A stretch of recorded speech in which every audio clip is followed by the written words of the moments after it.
Shalom, selamat pagi anak-anak dan Bapak Ibu semua yang terberkati dan dikasihi oleh Tuhan Yesus. Berjumpa kembali kita di renungan pagi hari ini. Sebelum kita belajar bersama-sama lebih jauh, mari kita berdoa terlebih dahulu ya. Yuk. Terima kasih Tuhan Yesus, buat pagi ini kami bisa kembali untuk belajar firman-Mu. Tuhan, apapun yang kami alami hari-hari ini ataupun yang akan kami lalui nantinya, kami mau Tuhan menaruhkan iman percaya kami lebih lagi kepadamu.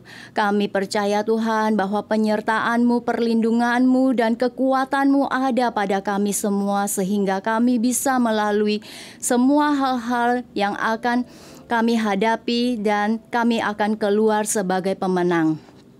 Tuhan, kami juga minta saat ini berikan kepada kami roh hikmat, wahyu, dan pengertian dari Engkau dari tempat yang maha tinggi, supaya kami Tuhan bisa mengerti firman-Mu dan kami bisa menjadi pelaksana firman-Mu yang kuat. Tuhan, berikan pada kami roh yang mudah untuk mengerti Tuhan dan kami bisa melakukannya dalam kehidupan kami sehari-hari. Kami tahu Tuhan apa yang harus kami pilih nantinya. Yes Tuhan, dalam nama Tuhan Yesus kami berdoa. Amin. Anak-anak, kalian bisa lihat ada gambar di depan ini.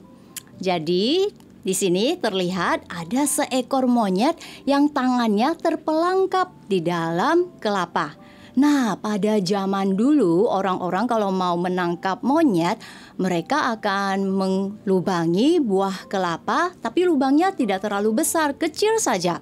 Lalu mereka bisa mengaruk-ngaruk kulit kelapa itu, atau mereka menaruhkan pisang atau makanan lainnya yang sekiranya disukai oleh monyet. Nah, saat monyet datang, dia mau mengambil makanan yang ada di dalam buah kelapa itu, dia mau menarik keluar, tapi nggak bisa, tangannya terperangkap di dalam buah kelapa itu. Nah, monyet dia masih pengen untuk mendapatkan makanan yang dia inginkan. Dia merasa rugi kalau dia lepaskan makanan di dalamnya, dia nggak mendapat keinginan dia. Tapi kalau dia lepaskan, tentu dia akan selamat. Tapi karena dia masih dengan kerakusannya, dia dengan ketamakannya, dia ingin mendapatkan makanan yang ada di dalam kelapa itu, akhirnya pemburu itu datang dan tertangkaplah monyet tersebut. Anak-anak, dari cerita ini kita belajar bahwa kita juga harus hati-hati dengan semua keinginan hati dan pikiran kita. Jangan sampai kita hanyut terbawa oleh godaan atau hal-hal yang kita inginkan dan bisa saja itu membahayakan hidup kita, dan lebih parah lagi jika itu menjauhkan diri kita, kedekatan kita dengan Tuhan. Nah, di firman hari ini juga yang sudah sampai pada Markus 10. Nah, sebenarnya ceritanya itu dari Markus 10 ayat 17 sampai 31. Nanti kalian baca full ya semuanya sendiri di rumah. Di sini Miss hanya akan bacakan sepenggal ayatnya dan saya ambil dari Alkitab versi Firman Allah yang hidup. Di sini ceritanya ada seseorang yang berlari dan bertanya kepada Yesus. Orang itu bertanya, "Guru yang baik, apa yang harus saya lakukan supaya dapat masuk surga?" "Apa sebabnya engkau menyebut aku baik?" tanya Yesus. "Hanya Allah lah yang baik. Tetapi untuk menjawab pertanyaanmu, engkau sudah mengetahui perintah Allah. Jangan membunuh, jangan berzina, jangan mencuri, jangan berdusta, jangan menipu, hormatilah ibu bapamu." "Guru," jawab orang itu, "semua perintah itu sudah saya taati sejak kecil." Yesus menatap orang itu dengan penuh kasih. "Hanya satu hal yang masih kurang padamu," katanya. "Pergi dan jualah semua yang kau miliki, lalu berikan uangnya kepada orang miskin. Maka engkau akan memiliki harta di surga. Kemudian ikutlah aku." Orang itu tertunduk. Lalu ia pergi dengan hati yang sedih karena ia sangat kaya. Yesus memperhatikan dia pergi, kemudian memandang sekelilingnya dan berkata kepada murid-muridnya, "Sukar sekali orang kaya masuk kerajaan Allah." Mereka, murid-murid Tuhan Yesus, heran. Oleh sebab itu Yesus berkata lagi, "Anak-anakku, orang-orang yang mengandalkan kekayaannya sukar sekali masuk kerajaan Allah." Di sini bukan berarti kita nggak boleh untuk menjadi orang kaya, untuk kita punya kekayaan atau sesuatu yang ingin kita miliki. Tapi Tuhan tahu, pasti tahu, sangat tahu isi hati kita, pikiran kita. Nah, untuk orang muda ini, walaupun dia berkata dia ingin ikut Tuhan Yesus, tapi saat Tuhan Yesus menatap orang itu dengan penuh kasih, Tuhan Yesus tahu bahwa orang itu masih memegang erat sesuatu dan itu adalah kekayaannya. Orang itu masih belum mau melepaskan kekayaannya dan dia masih ingin menikmatinya daripada untuk ikut Tuhan Yesus. Nah, di sini akan Miss tambahkan dari versi The Message, oke? Dikatakan di sini biar kita bisa lebih jelas. The man's face clouded over. Muka orang tersebut menjadi muram. This was the last thing he expected to hear. Ini adalah hal terakhir yang ingin dia dengar. He walked off with a heavy heart. Dia berjalan pergi dengan hati yang berat. He was holding on tight to a lot of things and not about to let go. Dia memegang terlalu erat banyak hal, banyak barang dan tidak ingin melepaskannya. Looking at his disciple, Jesus said, "Do you have any idea? Apakah kamu tahu how difficult it is for people who have it all to enter God's kingdom?" Apakah kamu tahu betapa sulitnya untuk orang-orang yang ingin memiliki semuanya untuk masuk dalam kerajaan surga? Anak-anak, Tuhan sangat mengenal diri kita karena ya Dia pencipta kita. Mungkin saja ya yang diandalkan oleh orang ini, yang masih dipegang oleh orang ini adalah kekayaannya. Tapi mungkin saja saat ini bukan kekayaan yang kita andalkan, tapi kita mengandalkan orang tua kita. Kita tidak mau berusaha belajar dengan sebaik-baiknya. Kita belum mau untuk benar-benar serius dengan Tuhan. Karena kita masih mikir, hidupku nyaman kok. Ada orang tuaku kok. Berarti kita belum sepenuh hati nih untuk mengikuti Tuhan Yesus.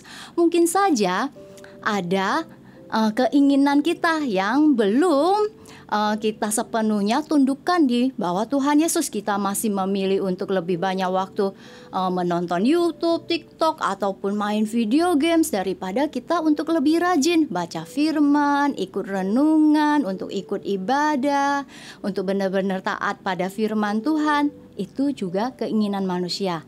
Setiap orang punya hal-hal lain yang mereka andalkan, berbeda satu sama lain. Nah, di sini kita belajar juga bahwa kita harus menundukkan keinginan kita di bawah Tuhan Yesus. Iya, kita masih hidup di dunia ini. Banyak hal yang kita inginkan. Ada keinginan kita manusia dan juga jangan lupa ada keinginan Tuhan. Tuhan menciptakan kita semuanya dengan rancangannya, ada kehendaknya tersendiri dalam hidup kita. Jadi mau gak kita menundukkan semua keinginan manusia kita di bawah keinginannya Tuhan. Jadi kita taruh apa yang menjadi ajaran, perintah, kehendak, keinginan Tuhan itu yang utama, yang prioritas, yang nomor satu, baru keinginan kita yang lainnya. Saat Tuhan minta kita untuk memberikan lebih banyak waktu untuk baca firman, untuk ikut ibadah, kita mau melakukannya daripada kita menghabiskan lebih banyak waktu hanya untuk main video games, kita tiktokan atau hal hobi-hobi kita yang lainnya. Mau nggak kita lebih utamakan kita mengandalkan Tuhan? Bisa ya anak-anak?